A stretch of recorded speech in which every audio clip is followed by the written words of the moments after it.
What's up, everybody? I'm James. Welcome to Mechanical Mayhem, and this is a Mechwarrior 5 Clans playthrough, stock loadouts, and we are on part 5. We are steadily making progress. This is taking it to the Pirates on Santander, so let's strap in, prepare for drop, and continue pressing our advantage.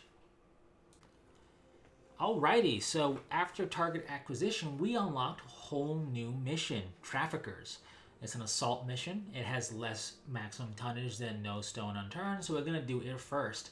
I appreciate that we didn't have access to this mission until we did target acquisition because, as it states, the rescue prisoners have fully been debriefed and has given us information that more prisoners are being held somewhere, more or less. So we are on the prowl, more or less. We're being tasked with finding these prisoners because human trafficking like this and using them as hostage, as bait, or as a shield or whatever is not the clan way. It's not Smoke Jaguar's way. We'll fight anywhere, anytime as one of the clans, but we prefer honorable combat. And if you bring combat down on civilians, that's on you. We're not going to back down because you're using them as a shield. It's a questionable stance to take, but ultimately I side with Clan Smoke Jaguar, not just because I'm a fan of them, but because, look, using that tactic is cowardice, but we're not going to not fight you. We need to end you, so we're going to end you. And let it be a lesson for future targets, more or less. Anyways, we do definitely believe in trying to liberate humanity from the self-destructive ways of the inner sphere and the great houses and the pirate ilk. So it makes perfect sense why even Clan Smoke Jaguar is very much against these crimes against humanity. Not something you often hear or stands often taken with the clans, but I appreciate the attention to the detail. And this mission, I think, is a good mission for attention to detail. We're going to see things in regards to clan culture and stuff pop up in this mission, which is pretty cool. So I'm not going to change my mech configuration because it's expensive to get another medium mech, and we really don't need it. Aside from the fact that we generate a lot of heat, we have a pretty stout loadout of mechs right now. So we're just going to go in with what we had. We're going to be like 10 tons shy, but that's okay. It's not the end of the world. Really what the tonnage is telling you is, hey, certain regards to difficulty, but more so in what you should expect to face. You should expect to face more opponents. That's why the tonnage is higher, in theory anyway. And that can equate to a difficulty spike, but it doesn't have to. It more or less equates. So you're going to have a lot of stuff whittling you down over time. So here we are again. This is a desert biome because we're on a desert world, more or less. So we're going to run hot because we're in a hot configuration. To recap, we are using stock loadouts for the entirety of this campaign because I want to showcase everything kind of more lore accurate, quote unquote, and more canon accurate in regards to the Omnimax and what we're doing. It's also why we're focused on story and not worrying about difficulty here. Difficulty would come in future videos outside of this playlist. So we are taking the fight to Valisek. We're going to gun down more things. And here you can see the strength of chain firing in a hot environment like this. Getting a good hits on turrets, I only need one ER medium laser, so no need to fire the entirety of weapon group 1, which is all the ER medium lasers at once. I can conserve on some heat that way. And also it lets me take out multiple turrets in short order as opposed to having to wait for them to to cycle back and be recharged to fire again. I set my star after a Panther, I took out a Commando, and we are basically going back to the fight. I really like this locale. It's pretty cool having like the ridgeline of like the canyon kind of as our borders, and we're running through it, and the enemy will be jumping down from the canyon edge, as well as we'll be dealing with vehicles and mechs and placements within. It's just, it feels very organic, and of course it's a natural environment, but I mean, like, it feels more or less like what you would expect to happen in a terrain feature like this, and it's not just things are in the canyon and that's it. We have things coming from a full three-dimensional battlefield, if you will, and I just like that. I also like we have the windmills and we have the foliage. It sounds really silly, but to me, terrain is just as important in being well designed as our mechs in this case of biotech or our gear and anything else. So I like a well done, mapped out map for terrain like this. So we're predominantly facing light mechs here, but you'll notice right off the bat we're dealing with mechs. In the first few missions, we kind of built up to mechs, typically with vehicles first. So I just legged the fire starter. It used to be the case in older games that if your leg was destroyed, reverse was disabled. Now it just really slows the mech down. So yes, it can reverse, but it's super slow, and it's gonna be super slow going forward as well. So it really makes them like a sitting target. It's not good to have your mech legged in combat. So I keep going in scan mode for two reasons. Valsec does use mines, and I can never remember which missions they're in, so I always like to double check. And just in case there's anything supply-wise to scan for extra salvage potential, right? So, have you picked up this game yet? What are your thoughts on it if you have, or if you've already played it? How'd you like it? What was your favorite mech to utilize? Share it all. So we just saw a smaller version of a VTOL, like the Sokol or the Sokol boss thing we faced last mission in the previous playthrough episode. Just like its bigger counterpart, you can target its engine specifically, and that's the weak spot. You take out one engine on these smaller ones and it goes down. So bear that in mind. You can just fire into it, especially with a bunch of equipment, but taking out those engines takes less shots and is going to save you on heat and on ammo if you are using ammunition against it.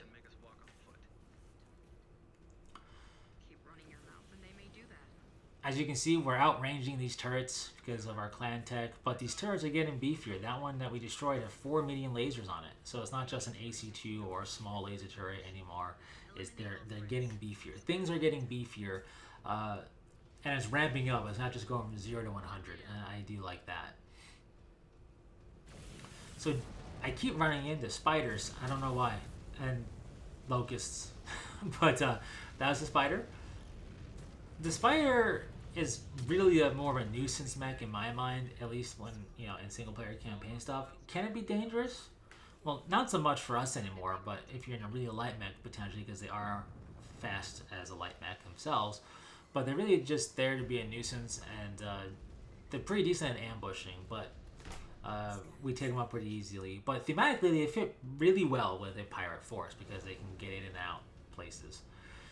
So what I just scanned was salvage components. So now we're going to scan fallen mechs to try and get gate codes to progress further into one of their facilities. So we're scanning data cores, and I think that's really cool. I like that we can scan data cores when it's mission dependent, of course, of down mechs. It makes sense. They have computers and data on them. Let's scan it and see what we can get out of them. So I do like that. This is a pretty cool little, I don't know what you call this, an outpost or just a place, but again, aesthetically really cool looking area. I just wish it wasn't a desert so we could be more liberal with lasers, but we just have to be a little more careful. So for a moment there, I couldn't remember where the enemy is. But yeah, we just had an Orion come in after us. That's a heavy mech at 70 tons. I believe it's 70 tons. Either way, it's not something to be trifled with. Alexander Kerensky, the revered Alexander Kerensky of Star League that went off on Exodus and was the grandfather of the clans, more or less, his preferred mech was the Orion, so we don't want to take it lightly. It is an old mech, though. That's for sure. So here we are, just laying into it, but you can see as a heavy mech, it took a lot of hits. Even light mechs, you'll see if we're not taking out critical areas like a torso or the cockpit, they can take a lot of hits, a lot more hits than they would if they were just standing still and you just fired everything into the center torso. So mechs, even on the lighter side, can represent a bit of tankiness, and when they get heavier, they can definitely do that. So we want to be as precise as we can with our shots to try and just really drill through components or take out the center torso or whatever the case might be. So that Orion had codes in its data core. So here we are, making a move to get those doors open. Why send one Orion after a star of medium and light mechs? Well, part of it is these pirates don't know what they're dealing with. Remember, when we first dealt with them, they thought we were Draconis Combine. That's why they call us DCMS. But we're not that. They don't know what Smoke Jaguar really is. They don't know what it means to face the clans. They don't understand our equipment or our mechs. So that Orion might have had a bit more of an edge against Inner Sphere tech if we were facing an Inner Sphere force. Still probably would have been overwhelmed, but, you know, completely kind of, when you have a full star, gunning it down is kind of outclassed, for sure. Anyways, these doors are pretty beefy, so good thing we got the codes. And now we're in a hostile encampment, more or less. I like the aesthetic. I like those kind of hoop things in the distance there. It just feels like this place was sprung up utilizing the wreckage of some starship or dropship or whatever of the past. Just feels really cool. Look at that. It's another spider. Lore-wise, these mechs are pretty cheap, you know, monetarily, so it kind of makes sense. Panthers are another light mech, and they have jump jets and a pretty decent punch. So, you know, normally if you were in a light mech and you were facing a Panther, you want to be a little bit more careful, but we're clan, so we don't really worry about it, period. And there goes the Panther. What I like about the Panther, the reason why I like it is it's a light mech that has a PPC, typically. And that's my favorite weapon type in Battletech, so I take notice of things that have that. So basically we're here to eliminate the forces so we can kind of not so much secure this area, but be able to fully investigate, as it were. We're not looking to secure it as in take it over as a place of operations, but rather deny it to the enemy, more or less. So down goes the fire starter. We have some light tanks to deal with, all in the name of securing the location, and a commando. So we're still using the Shroud Keshik color on our mech's camo pattern. We are temporarily assigned to Shroud Keshik throughout the entirety of this bid to take over Santander. That's why I kept it. But once we do get off this planet, I will be changing up the camo, just so we're aware. And you'll notice it. It'll be quite different. But in any case, just wanted to kind of throw it in there in case you're wondering, that's the same camo we've seen. Well, I figure for the theme of it, we were attached to Shroud Keshik, might as well sport those colors. And you could stick with that if you like it, and you could use the reasoning that, well, we had the honor of serving alongside Shroud Keshik, so we can run their colors. I don't see any reason why not. But anyways, don't accidentally shoot when you're trying to scan, because you can make a lot of heat or waste some ammo that way. Scanning these resources is nice because it adds to the salvage component potential pool for us to pull from at the end of the mission, which is why I like to try and scan whatever I can. I'm not a big jump jetter, but I do try to make use of it here and there. It always feels a little weird to me because I'm not very good at it. But here we are trying to locate Valsec's prisoners, and what I like about this is you don't have to scan all three. You scan one of these and boom, it's like, yep, that was the prisoners. Let's deal with that because, you know, they're prisoners and we don't like that. So you might be thinking, but wait, we're trying to conquer. We are, but we're not necessarily looking to put them in the prison camps. We're looking to conquer the planet, let the planet run as normal, but what it's doing will benefit the clan as opposed to, in this case, the prisoners or the pirates or the Inner Sphere. But as you can see, we don't like the concept of them being referred to as property, and also you have no rights on this planet to take anything because it's now our world, and they're going to learn that the hard way, so let's blow them up. That's basically the idea. So, that is a raven we're facing. It looks like a locust, but it's a raven. And right there. I'm not sure if the thing we blew up was a locust or a raven, but we definitely had a raven in our midst. And if you're wondering why the HUD got all shaky, it's because ravens are equipped with ECM, and it kind of scrambles your electronics a little bit, making it harder to lock on, harder to see things on radar, harder to target. PPCs will do that when you're near where they hit or get hit by one, temporarily. ECM will do it as long as you're within ECM's range. So, you need to take out the mech with ECM. I happen to know ravens have ECM, so when I see a mech shaped like that and I see the radar go wonky and the HUD go wonky, I know it's a raven I'm dealing with and not a locust, for example. So the calibration on our support, the light mech support we have here, that's the Beta Galaxy camo pattern itself. That's why it looks different from us, because we're in the Shroud Keshik pattern. What did you just say to me? We've got this.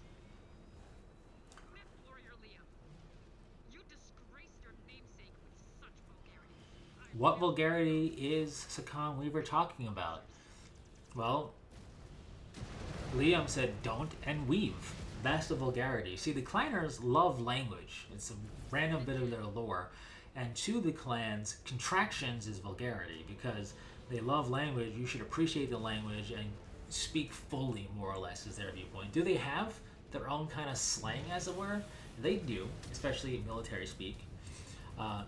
But it's, you know, there's always going to be contradictions to things. But when it comes to talking to your superiors especially, and just in general to in and amongst the clans, contractions are a no-no. It's offensive to the clanners' ears to hear that. It'd be like if you swore to them, more or less. It's not something that they approve of. I find it a neat little quirk. It's kind of silly, don't get me wrong, I get it, but I find it a neat quirk, and I like that they incorporated it here in this mission, right? Because Liam has been doing that since we first seen Liam. Liam did it in the very first cutscene when they got to Stalker Base. So it's really cool that it was kind of built up to this, right? And it's something that, honestly, you may not even truly realize until maybe I brought it up or you reread what Liam was saying. Because, you know, contractions are no big deal to us in real life, or to the Inner Sphere, because the Inner Sphere is basically us in the future. But to the clans, it's kind of like blasphemy against language. I don't know. It's a weird thing, but I appreciate that little weird quirkiness, and I really appreciate that they brought that in to the game as well. I like that. Your subordinate's attitude is unbecoming of his station. And of course, it reflects bad on us as Star Commander and our star, so we're gonna have to deal with that and nip it in the bud. But really cool nonetheless, honestly, as a geek for lore and settings I enjoy, I appreciate the addition of this whole contraction thing with the clans, because you're not losing anything if you didn't have that, right? If they didn't ever bring it up and it just never popped up, it's not like you're gonna go, man, this game was missing that. But the fact that it's there is another layer of flavor, and I appreciate that. So we just ranked up. We have gotten to honor level 4, which is pretty cool. That means we're going to have another mech unlocked, and we'll see that once we continue on here. We're also going to get more experience, and we're seeing the salvage components. I will eventually pick and choose how much I am salvaging for each component type, but right now we're just trying to build them up.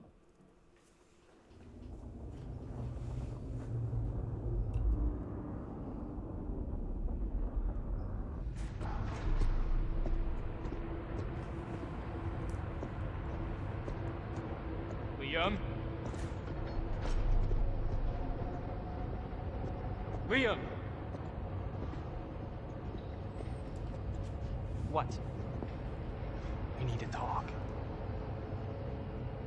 Liam, you are one of the most talented people I know, in and out of the cockpit. And I need you to stop getting baited into picking fights with Command. What am I supposed to do?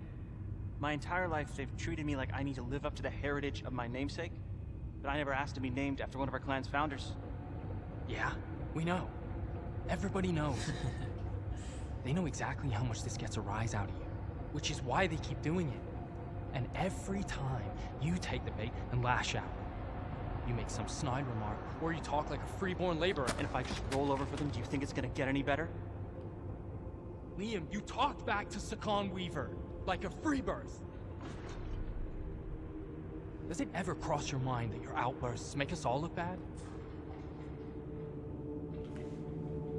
Look. I know you're smarter than this. I know you talk the way you do because you want to get under people's skin. And I know deep down, you want to do great things.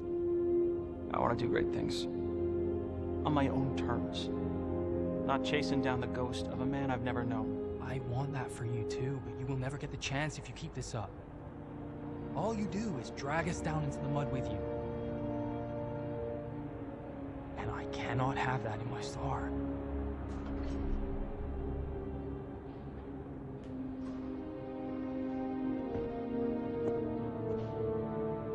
Okay. I will clean up my language and be on my best behavior when on the job. But don't expect me to change when we're on R&R. Someone has to keep you on your toes. I wouldn't have it any other way. Nice little character development moment, can see, pretty cool. And there you can see the contractions coming again. They're just not clan appropriate. It's a funny little quirk, but I like that cutscene. Now, Liam Ismail is one of the co-founders of Clan Smoke Jaguar, and that's what he's referring to by the ghost of a man you never know. And he could never know him because that was centuries ago. But it's legacy and tradition and honor that Liam is burdened with upholding because he's from the Ismail stock and he's named Liam. Kind of big shoes to try and fill. I also like the whole thing. It's like, yeah, we know. Everybody knows this bothers you. That's why they do it. It's such a true thing in life. But anyways, we've unlocked, or we will be unlocking, but we now can unlock the Shadowcat.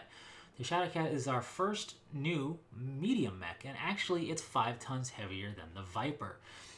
Its prime configuration consists of 2 medium lasers and a Gauss rifle. It also has jump jets and masks, so it can run really fast if need be.